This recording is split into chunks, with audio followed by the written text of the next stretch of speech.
11호 태풍 흰남노가 한반도로 북상하고 있습니다. 올해 태풍이 제주를 지나 남해안에 상륙할 것이란 예보인데요. 역대 가장 강력한 세력으로 북상할 수가 있어서 큰 피해가 우려됩니다. 자세한 태풍 전망 김하윤 기상캐스터와 함께 알아보겠습니다. 안녕하세요. 안녕하세요. 네, 안녕하십니까. 자, 이번에 올라오는 태풍 강력할 것이다라는 보도가 많이 있습니다. 지난 1959년에 사라 그리고 루사, 매미까지 언급이 되면서 걱정이 커지고 있는데 현재 이 태풍 위치가 어디고 현재 세력은 어떤가요? 네, 태풍 때문에 정말 걱정이 이만저만이 아닌 상황입니다. 예. 올해 총 11개의 태풍이 발생을 했는데 지금 올 들어서 가장 강력한 것은 물론이고요. 역대 손에 꼽힐 만큼 기록적으로 힘이 센 태풍으로 지금 나타나고 있습니다. 네. 현재 대만 동쪽에서 흰남노가 천천히 북상 중인데요. 태풍은 오늘 밤에 일본 오키나와 서쪽 해상을 지나서 제주 해상까지 진입을 하겠고요. 모레 새벽에 제주도에 가장 근접할 것으로 내다보고 있습니다. 이후 부산 내륙에 상륙할 가능성이 지금 굉장하게 높습니다. 이때까지만 해도 매우 강한 세력을 유지하다가 이제 강한 세력까지 내려가긴 하지만 여전히 매우 강한 힘을 보일 것으로 예상이 되고요. 오늘 새벽 기준 태풍의 중심 기압은 940 헥토파스칼입니다.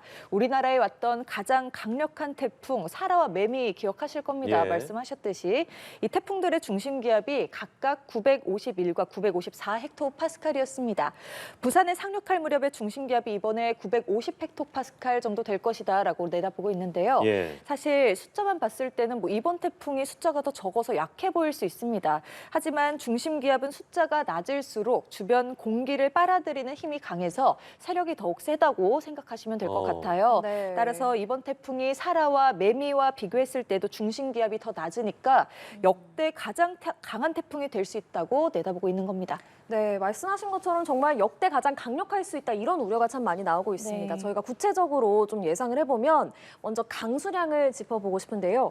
이번 여름 참 비가 많이 왔다 그렇죠. 싶은데 제주에는 600mm가 넘는 물벼락이 쏟아진다고요. 네, 사실 정말 양이 가늠이 안 될 정도입니다. 말씀하신 것처럼 예보에 따르면요. 모레까지 제주 산지를 중심으로 600mm가 넘는 비가 또 남해안과 영남 동해안, 지리산 부근과 울릉도, 독도에도 400mm가 넘는 물벼락이 떨어질 것으로 예상이 되고 이게 있습니다. 잘 이해가 안 가는 게 600mm라고 하면 어느 정도로 비가 오는 거예요?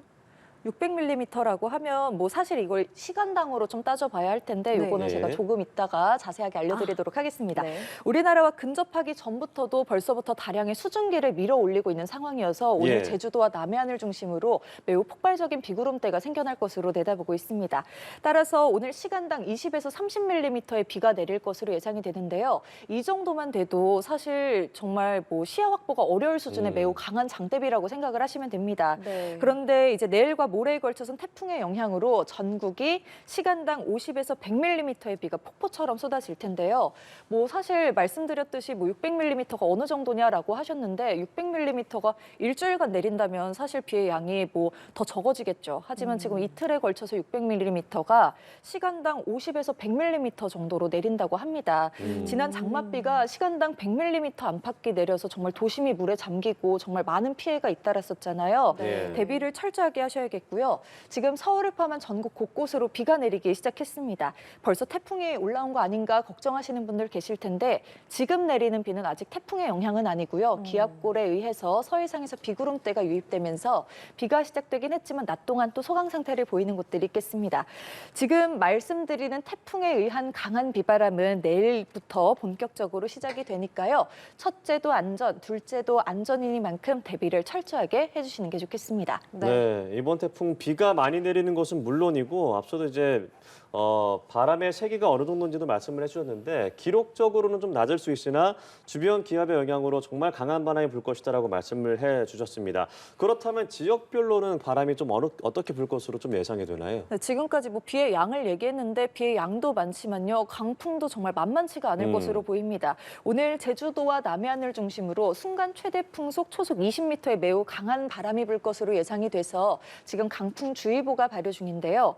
이 정도만 해도 정말 각종 안전사고가 우려될 정도의 매우 강한 바람입니다.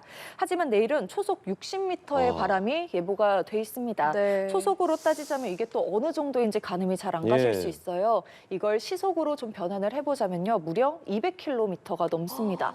자동차도 200km 이상으로 뭐 운전하시는 분들은 거의 없으실 거 아니에요. 네. 이 정도의 위력이면 기차가 탈선하고요. 바위가 또 날아갈 수 있고 건물 붕괴 위험까지 있는 상황입니다. 지역별로 예상되는 강풍의 정도를 살펴보면요. 제주도와 남해안, 울릉도와 독도에 방금 말씀드린 것처럼 순간 최대 풍속 초속 60m의 기록적 강풍이 예상되고요. 네. 강원 영동과 경북 동해안, 전남 서해안에도 초속 30에서 40m, 그 밖에 충청 이남 지방은 초속 20에서 30m, 수도권과 영서는 초속 15m의 매우 강한 바람이 불겠습니다.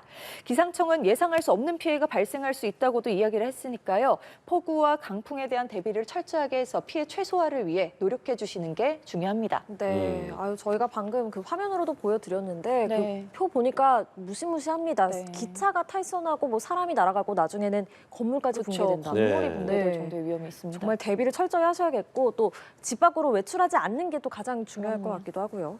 또 파도도 되게 높게 일잖아요. 최대 10m의 높은 파도도 예보가 됐습니다. 이게 제주와 남해안은 폭풍 해일도 우려가 된다고요. 네, 뭐 비와 바람, 바다 모두 그냥 최대치를 생각하고 대비를 해주시는 게 좋겠습니다.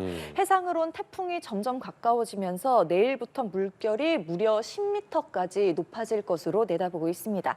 태풍이 저기압을 통과할 때 해수면이 상승하게 되는데요.